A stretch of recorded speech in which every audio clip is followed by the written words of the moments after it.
Hi everyone, it's Nicole Spohr here today for Simon Says Stamp, and I am sharing this card created with the brand new Incredible Woman 6x8 stamp set.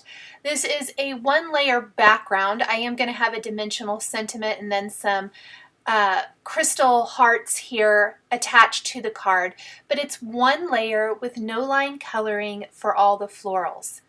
We're going to start with a sentiment from this Incredible Woman stamp set.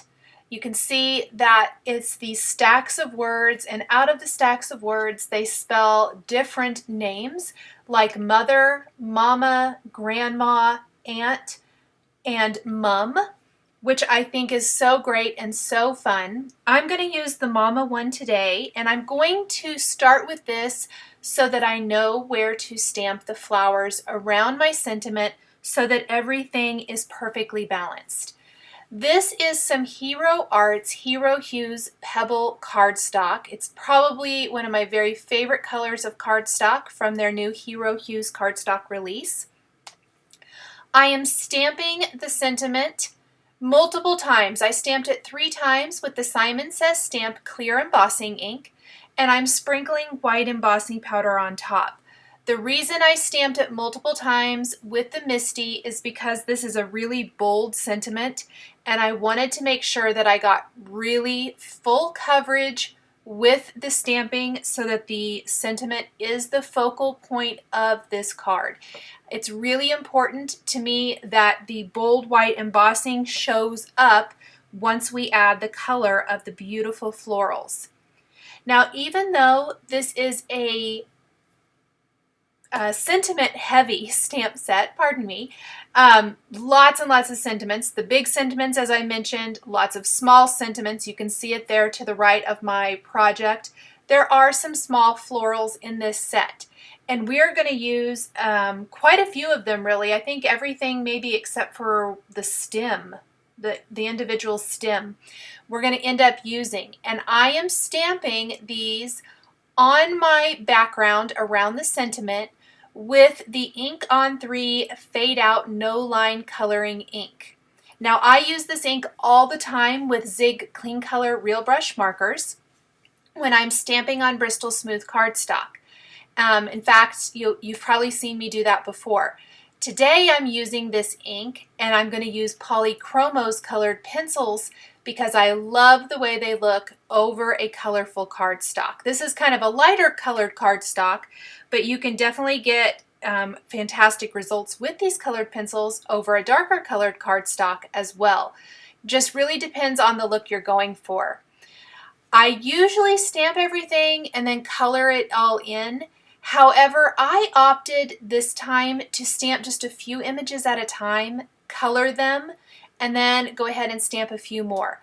The reason is this ink does fade over time. It generally doesn't fade super fast, but I felt like because these flowers are so detailed that I wanted to make sure I got everything colored. And I'm kind of a slow colored pencil color, so I felt like it would probably be safer to stamp just a few at a time, color them in, come back and stamp a few more, color those in, and just kind of work my way around the sentiment and fill in the entire panel. This panel is 4 1/4 by 5 1/2 inches, meaning it's going to completely cover the front of an A2 sized card base. One of my very favorite things to do when coloring with Polychromos is to go ahead and put a base color down of white. You can see that I have used my white pencil a lot. It's quite a bit shorter than all the rest because I have had to sharpen it so much. Then I like to go in, and I'm going to go in anywhere where I think is going to be the darkest areas of my flower, so kind of down near the base of the petals and things. And I am going to add in my darkest color, that pink carmine Polychromos pencil. I also have some Pink Madder Lake, which is what I'm using here, and also fuchsia. I'm not going to blend so much as kind of do a feathering kind of motion, maybe, just kind of doing some small lines to give my flower petals plenty of texture. I'm purposely leaving that lightest area there on the flower petals for some highlight. You can even go back. I like to go back with my white pencil and kind of blend over that area as I'm coloring. I am not going to show the coloring of all of the flowers on camera. I will show you the 3 different color combinations and then the leaves color combination, but it's just repetition of these same images and these same color combinations throughout the design. If I left it all in, this video would go on forever. It did take me a little while to color them all, as it does. If you're going to create your own kind of pattern paper background, if you will, it does take a little bit more work, but I definitely think it's worth it. This card turned out really, really pretty. I love how the Polychromos look on this Hero Hues Pebble cardstock. And as I color in the petals for my pink flower here, you can definitely see the flower take shape and see how the design is really coming to life. So pink flower first, and then it's got a little greenery there with some leaves and things.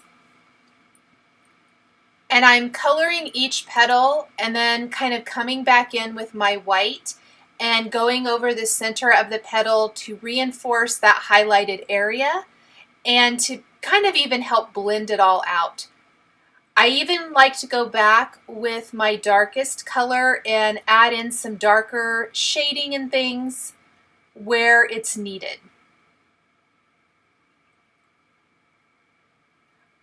I did try to work fairly quickly. Anything that I stamped, I colored in one sitting, just so that it wouldn't fade too much as I'm coloring. Again, for these leaves, we're going to lay down a nice layer of white, and then we're going to take a couple of green pencils and kind of trace out the leaves and stem first and the veins in the leaves, and then blend out with our lighter color. And again, you can add in some white to add in some highlights to the leaves and things. I didn't really do that too much to that one, but on these leaves up here, you will see me add a little additional greenery or white over the top of the leaves. I like to trace the leaves with my dark green and then kind of just blend together my light and dark and go over some of the larger areas with the white for nice highlight. We'll do that on the second leaf as well before moving on to the flower. And this time we're going to color it in yellow instead of pink. The 3 main color combinations I'm using, with the exception of the green for the leaves, is pink, yellow, and then purple. I'm also using kind of that same feathering, little flicking type motion with the leaves to give them lots of texture. Just like we did with the large pink flower, the yellow flower, I'm going to add a layer of white, then kind of go in with my darkest color and add in that dark where each flower petal meets, and any of the little veins and things I want to add the darkest color. Then we'll add our mid-tone color and then finally go back in. This time instead of white, I actually used ivory, which is the color I'm using right now. It goes really well with the yellows. It's more in that yellow kind of tone and color family. So when I'm using yellows or even sometimes browns, I will opt to use ivory instead of white.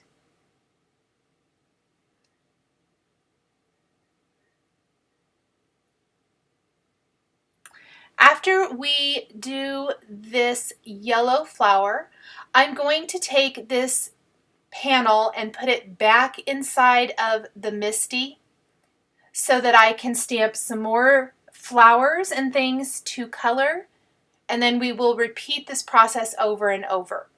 I did take a little bit of my darkest red color that I used, or pink color I used for the pink flower, and used it in the center of the yellow flower with my darkest yellowish orange color. Here is the next bloom that we're using from the Incredible Woman stamp set. This one's going to be a large group of small flowers. And this time, just like before, taking my white pencil and giving my nice base color, and I opted to do the greenery first, and then I will go in and color all of those little blooms. I'm going to combine some blues here, or pardon me, a blue with some purples for the purple flowers.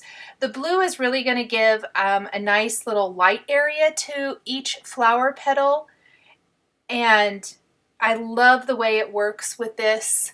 Really pretty. I did find it easiest to kind of work one flower, one petal at a time. So you'll see me lay down the darkest color, which is blue violet. And then the violet pencil next, and at the very tips of the blooms, that's where you're going to see the light ultramarine, the blue color. And just like I did with the pink and yellow flowers, the white pencil is going to be used, or a light color pencil, which will kind of help blend, but also add some nice little highlight areas.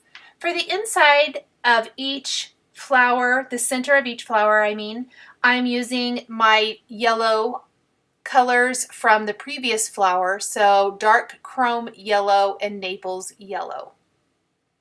And then I'm simply going to work my way up this branch, and I see I missed a leaf, which is so easy to do because this ink is light. So I like to work, that's another reason for working one small flower at a time. That way I make sure that what I'm coloring is actually a bloom and not a leaf. As the color is being added here, you can kind of start to see how pretty these colors look together. Very springy. I definitely wanted to go for something for Mother's Day with the flowers and the color choices. So the pinks and yellows and greens and purple blues, all very springy in color. Now I'm going to continue this all the way around the panel. I'm going to repeat this over and over until I have the entire thing filled in. This is where I am not going to share the rest of the coloring simply because it is a repetition of what I've showed you here. But I am going to go ahead and fill in all the rest of the area, little edges everywhere. We want to make sure that we fill this all in so that it looks like we've trimmed this 4 1/4 by 5 1/2 inch panel from a larger piece. That's always my goal when creating a background like this. I want it to appear to be trimmed down from a much larger piece and not have everything just kind of floating out there in outer space. Once this is all colored, those open letters in the sentiment that reads amazing, treasured, admired, and graceful, I'm going to take my pink markers and color that in to help highlight the word mama.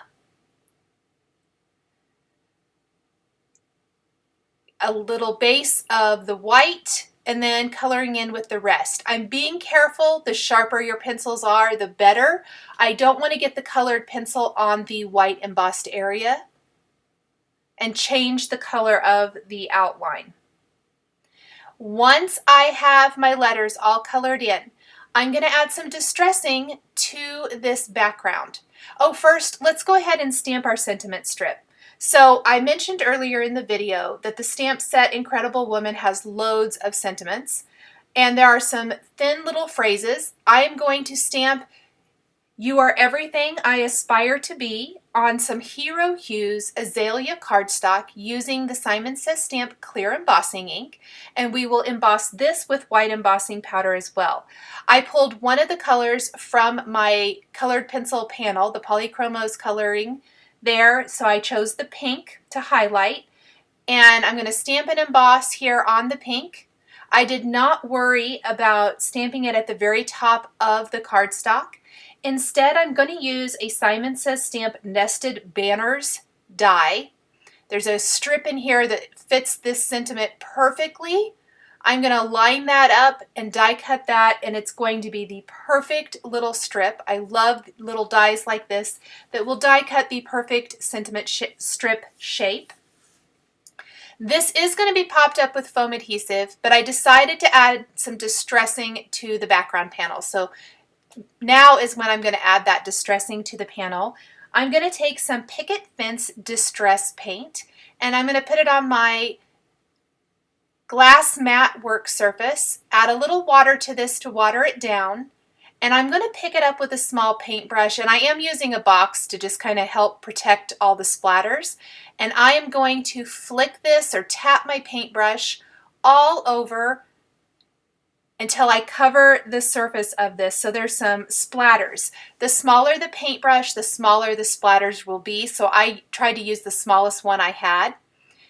And I'm going to let this completely air dry. I walked away, I went and did some other things, and I came back later once this was dry, and I adhered it to a white top fold card base, and then took my backing off of the foam adhesive and popped up that sentiment right underneath, which rounds out the sentiment and adds a nice little bit of interest and pop of color. Then I'm going to take these Studia Kacha kind of frosted heart accents, and I'm going to glue these all over. I purposely picked something kind of clear so it wouldn't take away from the flowers, but instead just kind of add to the overall look of the card and add a nice little bit of embellishment.